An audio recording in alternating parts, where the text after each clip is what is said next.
Right the transpose of the following matrices. हमें 5 matrices given है, इनके हमने ट्रांसपोज फाइंड आउट करना है। तो ट्रांसपोज का क्या मतलब है? Change the rose into column. हमने रोज को कॉलम में कन्वर्ट करना है। सबसे पहले हमारे पास एक मैट्रिक्स है P इक्वल टू 1 2 3 एंड 1। इसको हम सॉल्व करते हैं। P इक्वल टू मैट्रिक्स है 1 2 3 एंड 1। तो ट्रांसपोज कैसे फाइंड करेंगे? P ट्रांसपोज इक्वल टू, इस रो को हमने कॉलम बनाया 1 और इस 3 1 को हमने कॉलम बनाया कॉलम नंबर 2। तो ये इसका ट्रांसपोज है। इसको हम सॉल्व करते हैं। Q is a matrix and इसमें है L M N P। Q transpose find करते हैं। Q transpose is equal to L M जो है यह हमारा कॉलम नंबर 1 बनेगा और जो सेकंड रो है एन पी, इससे हम सेकंड नंबर कॉलम बनाएंगे। तो ये होगा इसका क्यू ट्रांसपोज। से हमारे पास एक मैट्रिक्स है आर इज इक्वल टू, इसके अंदर एक एलिमेंट है 1 क्रॉस 1 है 6। तो इसी तरह आएगा R transpose is equal to, यही 6 आएगा क्योंकि इसको अगर हम कन्वर्ट भी करते हैं तभी इसके ओरिजिनल फॉर्म पे असर नहीं पड़ेगा। S equal to -5 1 -2 1 4 4। एस का हम ट्रांसपोज फाइंड आउट करते हैं। S transpose is equal to, first row को फर्स्ट कॉलम बनाएं -5 1, सेकंड रो को हम सेकंड कॉलम बनाते हैं -2 1, थर्ड रो है इसको हम थर्ड कॉलम बनाते हैं। तो ये हुआ इसका ट्रांसपोज। क्वेश्चन नंबर 5 है और इसमें हमें एक मैट्रिक्स गिवन है T equal to 6 7 8 13 1 3 2 4 and 5। Solve करते हैं। T equal to 6 7 8 13 1 3 2 4 5। अब इसका हम ट्रांसपोज फाइंड आउट करते हैं। तो T ट्रांसपोज इक्वल टू, इसे हम फर्स्ट कॉलम बनाते हैं 6 7 8, इस रो को चेंज करें 13 1 3 और इस रो को भी कॉलम में कन्वर्ट करें 2 4 5। तो ये इसका टी ट्रांसपोज। वह हमें क्वेश्चन नंबर 2 में हमें कुछ मैट्रिसेस गिवन है और हमने ये बताना है कि क्या ये मैट्रिसेस एक दूसरे के ट्रांसपोज है या नहीं। तो सिंपल सा सलूशन है, आप इसका ट्रांसपोज फाइंड आउट करें। अगर ट्रांसपोज फाइंड आउट करने के बाद ये बी की इक्वल है तो ए और बी ट्रांसपोज होंगे। अगर ये सी की इक्वल है तो ए और सी एक दूसरे के ट्रांसपोज होंगे। अगर ये डी की इक्वल होगा ए ट्रांसपोज तो ए और डी आपस में एक दूसरे के ट्रांसपोज होंगे। सबसे पहले हम इसको सॉल्व करते हैं। ए एक मैट्रिक्स है A1 A2 B1 B2। अब हम इसका ट्रांसपोज फाइंड करते हैं। A transpose is equal to A1 A2 first column, इस फर्स्ट रो को हमने फर्स्ट कॉलम बनाया, सेकंड रो को हम सेकंड कॉलम में कन्वर्ट करते हैं B1 एंड B2। अब इसको देखते हैं तो ये B के इक्वल है। अब ये जो है इक्वल टू B के इक्वल है तो हम कह सकते हैं कि A and B are the transpose of each other. A और बी जो है ये एक दूसरे के ट्रांसपोज है क्योंकि हमने ए का ट्रांसपोज कर लिया और वो बी की इक्वल आया। सिमिलरली हम सी का ट्रांसपोज करते हैं। सी इज़ इक्वल टू -3 1 -1 4 2 एंड 7। अब इसका हम ट्रांसपोज फाइंड आउट करते हैं। सी ट्रांसपोज इक्वल टू -3 1 और -1 -3 1 -1, ये एक का 4 2 7 4 2 7, ये कॉलम नंबर 2। अब इसको देखते हैं तो ये हमारे पास डी के इक्वल है -3 4 1 2 -1 7। तो ये इक्वल टू डी। जब सी का ट्रांसपोज डी की इक्वल है तो हम कह सकते हैं कि C and D are the transpose of each other. Transpose of each other. C और डी का क्वेश्चन नंबर 3 है और यहाँ पे हमें मैट्रिसेस गिवन है। Which of the following matrices are symmetric matrices. इनमें से कौन से मैट्रिसेस जो है वो सिमेट्रिक है। सिमेट्रिक फाइंड आउट करने के लिए हमने क्या करना है, इन मैट्रिसेस का हम ट्रांसपोज करेंगे। ट्रांसपोज करने के बाद अगर ये ओरिजिनल मैट्रिक्स की इक्वल है तो वो एक दूसरे के सिमेट्रिक होंगे, अदरवाइज वो सिमेट्रिक मैट्रिक्स नहीं होगा। सबसे पहले हम क्वेश्चन 1 को सॉल्व करते हैं। हमारे पास एक मैट्रिक्स है A 5 -7 -1 एंड 5। इसका हम ट्रांसपोज करते हैं। A transpose is equal to 5 और -7 इसका एक कॉलम बनाते हैं, -1 और 5 का दूसरा कॉलम बनाते हैं। अब देखते हैं ये ओरिजिनल की इक्वल है या नहीं। 5 यहाँ पे -1 है, यहाँ पे -7 है, यहाँ पे -7 है और यहाँ -1 है, तो ये ओरिजिनल की इक्वल नहीं है, नॉट इक्वल टू ए, ये ओरिजिनल की इक्वल नहीं है। So A is not symmetric matrix, A जो है ये साइमेट्रिक मैट्रिक्स नहीं है। सिमिलरली हम क्वेश्चन नंबर 2 को देखते हैं। हमारे पास मैट्रिक्स बी गिवन है, -1 2 2 एंड 3।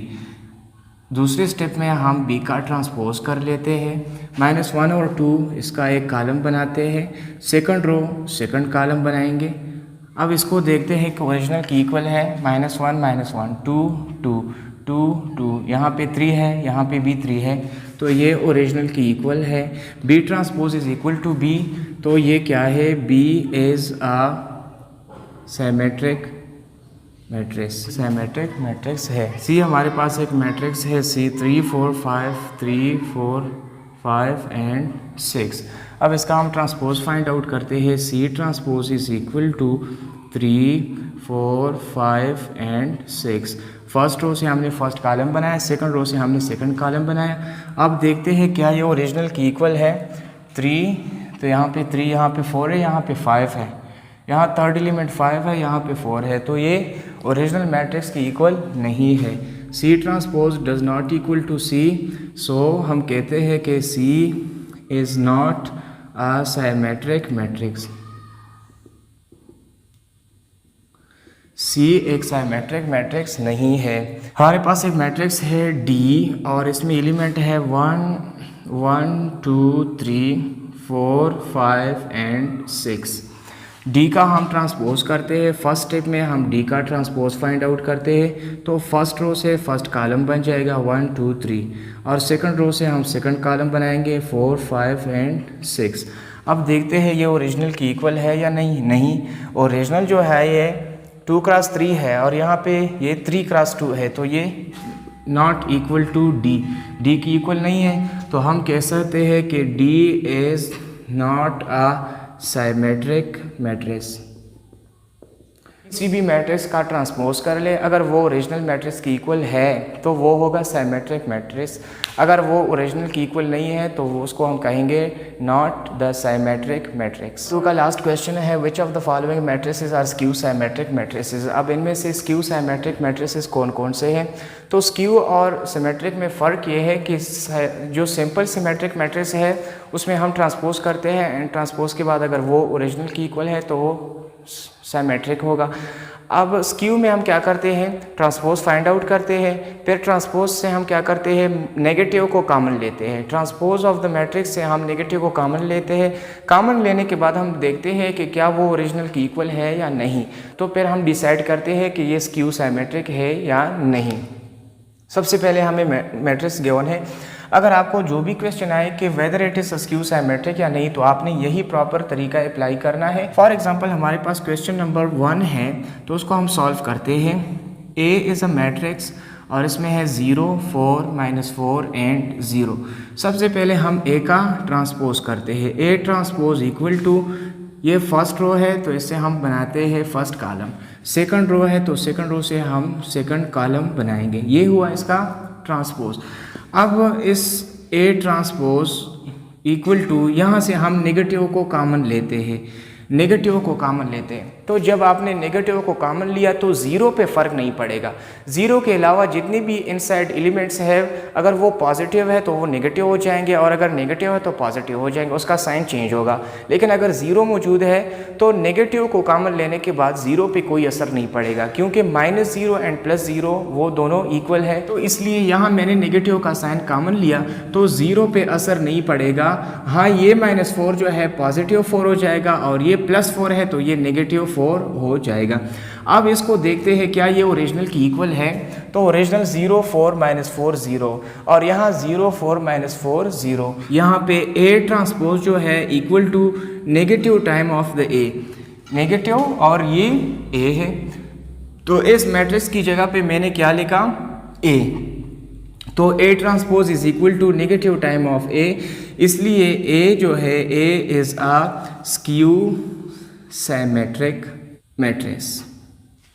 यानी नेगेटिव को कॉमन लेने के बाद आप देखें कि क्या वो ओरिजिनल की इक्वल है या नहीं। अगर इक्वल है तो वो स्क्यू सिमेट्रिक होगा। सिमिलरली हमारे पास क्वेश्चन नंबर बी है, तो उसको हम सॉल्व करते हैं। बी हमें मैट्रिक्स गिवन है 0, -5, 5 एंड 0।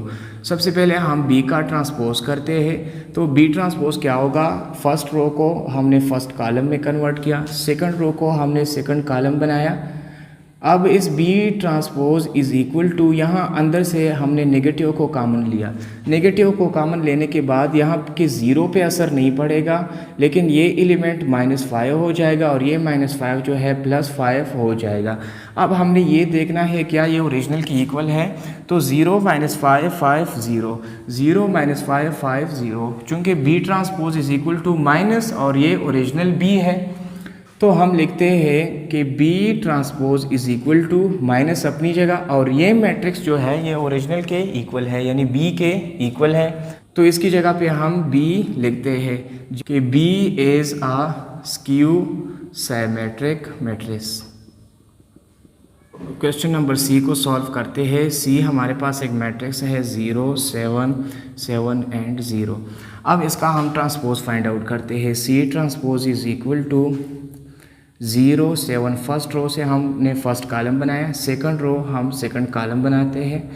अब सी ट्रांसपोज अपनी जगह पे, इक्वल टू भी अपनी, यहाँ से हमने नेगेटिव को कॉमन कर लिया। नेगेटिव को कॉमन लेने के बाद 0 पे असर नहीं पड़ेगा, ये 7 जो है -7 हो जाएगा और ये भी -7। अब देखते हैं क्या ये ओरिजिनल सी की इक्वल है। तो ये ओरिजिनल सी के इक्वल नहीं है, क्योंकि यहाँ पे 7 हमारे साथ पॉजिटिव, जबकि यहाँ पे 7 जो है इसके साथ साइन नेगेटिव है। तो C transpose does not equal to the negative time of C. हम लिखते हैं C transpose does not equal to the negative of C, लिहाजा C is not a skew symmetric. Question number 4 को हम देखते हैं क्या ये स्क्यू सिमेट्रिक है या नहीं। तो क्वेश्चन नंबर 4 हमारे पास एक मैट्रिक्स गिवन है D। सबसे पहले हम D लिखते हैं। D equal to 0 3 2 -3 0 1 -2 -1 0। Second step में हम D का ट्रांसपोज करते हैं। D transpose is equal to, first row को हम ट्रांसफ़र करते हैं फर्स्ट कॉलम पे 0 3 2, सेकंड रो से हम सेकंड कॉलम बनाएंगे -3 0 1। ये थर्ड रो से हम थर्ड कॉलम बनाते हैं -2 -1 एंड 0। तो फाइनली डी ट्रांसपोज का जो मैट्रिक्स है हमारे साथ वो है 0 -3 -2 3 0 -1 2 1 0। अब इस डी ट्रांसपोज से हम नेगेटिव को कॉमन लेते हैं। तो नेगेटिव कॉमन लेने के बाद यहाँ की 0 पे असर नहीं पड़ेगा, बाकी साइन जो है वो चेंज हो जाएंगे। 0 सेम टू सेम, ये +3 हो जाएगा, ये +2, ये -3 हो जाएगा। 0 सेम टू सेम, यहाँ ये +1 हो जाएगा, -2 एंड -1 एंड 0 वैसे ही रहेगा। अब इस मैट्रिक्स को हमने देखना है ओरिजिनल के साथ, क्या ये दोनों इक्वल है। 0 3 2, उधर भी 0 3 2, -3 0 1, यहाँ पे भी -3 0 1, यहाँ -2 -1 एंड 0, यहाँ भी थर्ड रो में -2 -1 एंड 0।